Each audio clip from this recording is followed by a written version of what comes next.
साथ संगत जी, प्रेम से कहना धन निरंकार जी, एक नई साखी के साथ स्वागत है आप सभी का आपके ही अपने चैनल पर। आज की साखी का विषय है अहंकार। चलिए सुनते हैं आज की ये साखी। साथ संगत जी, रागिनी अपने माता पिता की लाडली बेटी, एक छोटा भाई भी था रागिनी का। छोटा सा प्यारा सा सलोना सा परिवार, जहाँ सिर्फ प्यार और एक दूसरे की परवाह होती थी, बस और कुछ नहीं। रागिनी के पिता एक प्राइवेट कंपनी में मैनेजर थे। रागिनी की माँ घर में एक हेल्पर की मदद से कपड़ों की सिलाई का काम करती थी और रागिनी का भाई बीबीए कर रहा था। रागिनी की पढ़ाई में कोई खास रुचि नहीं थी। एमए करने के बाद उसने बीएड किया और पास के स्कूल में वो बच्चों को पढ़ाती थी। 26 जनवरी के एक फंक्शन में रिटायर्ड ब्रिगेडियर रघुराम सिंह जी को बुलाया गया।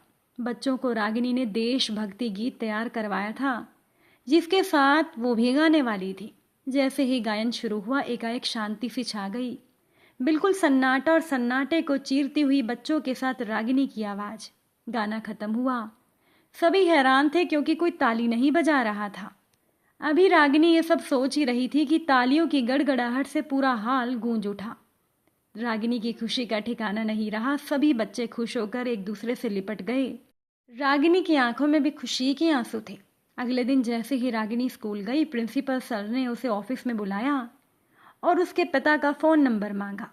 रागिनी को हैरानी तो बहुत हुई, पर प्रिंसिपल से कुछ भी पूछने की उसकी हिम्मत नहीं थी। अपने पिता का नंबर देकर रागिनी अपनी कक्षा में चली आई। घर पहुंची तो रागिनी ने देखा कि उसके पिता घर पर थे और उसकी माँ और पिता के चेहरे पर एक अनोखी खुशी थी। रागिनी को कारण तो समझ में नहीं आया, तो रागिनी की माँ ने पोहे की प्लेट उसके हाथों में पकड़ाई और खुश होकर बोली, रागिनी तेरे लिए एक बहुत अच्छा रिश्ता आया है बेटा। रागिनी हैरान थी कि किसका रिश्ता आ गया, कहाँ से आ गया। रागिनी के पिता ने कहा, बेटा तुम्हारे स्कूल में ब्रिगेडियर साहब आए थे, उनके इकलौते बेटे कैप्टन अजीत का। अब ये बात तो खुश होने वाली थी, पर रागिनी सोच नहीं पा रही थी कि उसे शादी क्यों करनी है। रागिनी को लगा कि ठीक है, मैं सुंदर हूँ, पर मैं एक साधारण मध्यम वर्गीय परिवार से हूं, तो उनसे हमारी क्या बराबरी। रागिनी के पिता बेटी की दुविधा समझ गए। वो बोले, ज्यादा मत सोच बिटिया, कल उन लोगों ने हमें बुलाया है मिलने के लिए, उसके बाद ही हम सब तय करेंगे। रागिनी भी ठीक है कहकर सिर हिलाकर रह गई। रागिनी ने माँ के कहने पर साड़ी पहनी, हाथ में घड़ी और एक नाजुक सा ब्रेसलेट, कमर से नीचे घने लहराते बालों को खुला ही छोड़ दिया। खुला आंचल कंधों पर फैलाकर जब रागिनी ने अपने आप को देखा तो वो बहुत खुश हो गई। रागिनी की माँ ने अपनी बेटी को बुलाया कि जल्दी करो बेटा। जैसे ही गाड़ी गेट पर पहुंची, ब्रिगेडियर साहब का हवेली जैसा घर देखकर रागिनी के परिवार के सब लोग हैरान थे। सब बहुत खुश थे, पर रागिनी सोचने पर मजबूर थी। रागिनी ने सोचा कि मैं कैसे रहूंगी यहाँ। खैर सभी अंदर पहुंचे, बहुत अच्छे से मिले सभी, पर उन सभी लोगों के चेहरे पर एक अजीब सी अकड़, एक गुरूर और एक अहंकार था। ये बात रागिनी को बहुत बुरी लग रही थी, पर वो बेचारी चुप रही। ब्रिगेडियर साहब के परिवार वाले कहने लगे, ये खाइए, ये इस जगह का है, ये देखिए ये वहाँ का है। रागिनी यही सुनती रही। रागिनी के माँ और पिता तो मंत्र मुग्ध थे, पर रागिनी उस माहौल में सांस भी नहीं ले पा रही थी। किसी तरह से समय बीता और रागिनी का परिवार अपने घर आ गया। तभी रागिनी की माँ ने कहा, कितना बड़ा महल जैसा घर है, हमारी बेटी तो राज करेगी। रागिनी के पिता अलग दुनिया में मगन थे। कहने लगे कि मेरी तो बिरादरी में नाक ऊंची हो जाएगी, अभी तो हमें कोई कुछ नहीं समझता। रागिनी का भाई अलग खुश होता जा रहा था और रागिनी अपनी ही सोच में डूबी थी, पर रागिनी की तरफ किसी का ध्यान ही नहीं था। रागिनी को लगा कि वो अपने मन की बात अपने माँ और पिता से कह दे। रागिनी के पिता ने रागिनी से कहा, बेटा किस्मत से तुम्हें ऐसा घर वर मिल रहा है, इस रिश्ते को ठुकराना मत। तब रागिनी को लगा कि शायद मैं कुछ ज़्यादा ही सोच रही हूँ। बस यही सोचकर रागिनी ने अपने आप को इस रिश्ते के लिए तैयार कर लिया। पूरी बिरादरी में धूम मच गई, सभी उन्हें बधाई दे रहे थे। रागिनी के माँ पिता और भाई तो खुशी की वजह से बुराई से हो रहे थे। शादी की खरीदारी शुरू हो गई। अजीत रोज आते, ढेर सारी शॉपिंग रागिनी को कराते, बाहर खिलाते पिलाते।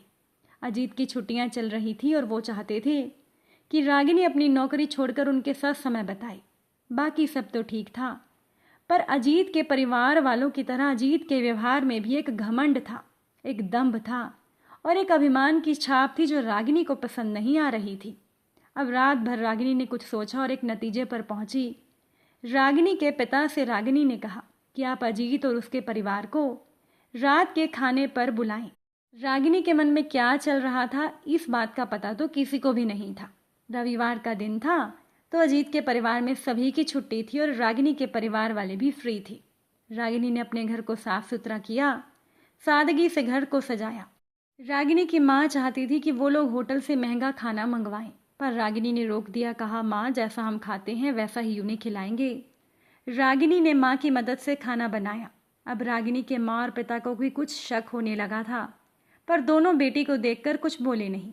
8 बजे के करीब अजीत अपने परिवार के साथ आए और तब रागिनी ने अपनी माँ के हाथ के बने नींबू के शरबत की ठंडी शिकंजी उन्हें पीने के लिए दी। रागिनी उन लोगों के हाव भाव देखना चाहती थी। रागिनी ने देखा कि अजीत के परिवार वाले तो खूब स्वाद लेकर खाना खा रहे थे और खाने के बाद रागिनी ने माँ के हाथों का बना हुआ सूजी का हलवा पेश किया। खाना खाने के बाद जब सभी बैठे, रागिनी उठी, हाथ जोड़कर मेहमानों से बोली, ये है मेरा घर, मेरा रहन सहन, मेरे संस्कार, मेरा परिवार। हम साधारण मध्यम वर्गीय लोग हैं, यही हमारा जीवन है, यही हमारी पहचान। आपने जिन गुणों को देखकर मुझे अपनाना चाहा वही मेरी अपनी असली पहचान है। आप लोगों की दुनिया हमसे बहुत अलग है। माफ़ कीजिए, मैं आपके घर में नहीं रह पाऊंगी, इसीलिए मैं आपसे विनती करती हूँ कि इस रिश्ते को आज यहीं ख़त्म कर दीजिए। मैं सांस भी नहीं ले पा रही हूँ, मुझे माफ़ कर दीजिएगा। कहते कहते रागिनी तो फूट फूट कर रोने लगी। अचानक से किसी ने रागिनी को गले से लगा लिया। रागिनी ने देखा तो वो अजीत की माँ थी। अजीत की माँ की आंखों में भी आंसू थे, पर होठों पर मुस्कुराहट थी। बोली, बेटा, जो रूप तुमने देखा वो रूप मुझे भी अपनाना पड़ा था, सोसाइटी के दिखावे के लिए, वरना हमें सब बैकवर्ड क्लास समझते। आजकल ऊपरी चमक दमक के सब दीवाने हैं, अंदर का साफ दिल कोई नहीं देखता। अजीत के पिता ने तुम्हें पहचान लिया था, तुम्हें आजमाने के लिए हम वही व्यवहार करते रहे जैसा हम बाहरी तौर पर करते हैं। बहू तो तुम ही बनोगी हमारे घर की। ऐसा कहकर अजीत की माँ ने रागिनी का माथा चूम लिया। सभी घर वालों के चेहरे खुल गए और अब रागिनी को अजीत के परिवार पर अहंकार का नामो निशान भी दिखाई नहीं दे रहा था। सादगी सरलता ही दिखाई दे रही थी। और अब जो रागिनी को दिख रहा था तो वो था खुलकर हंसते खिलखिलाते चेहरे और अजीत की आंखों में अपने लिए सम्मान और प्यार की झलक। साथ संगत जी, कई बार जैसा हमें दिखाई देता है हर बार वो सच नहीं होता। अगर आज की ये साखी आपको अच्छी लगी हो, वीडियो को लाइक शेयर ज़रूर कीजिएगा। आप सभी से फिर मुलाकात होगी एक नई साखी के साथ। तब तक के लिए खुश रहिए, सेवा सिमरन सत्संग कीजिए, सद्गुरु माता जी के चरणों से जुड़े रहिए। प्रेम से बोलिए धन निरंकार जी।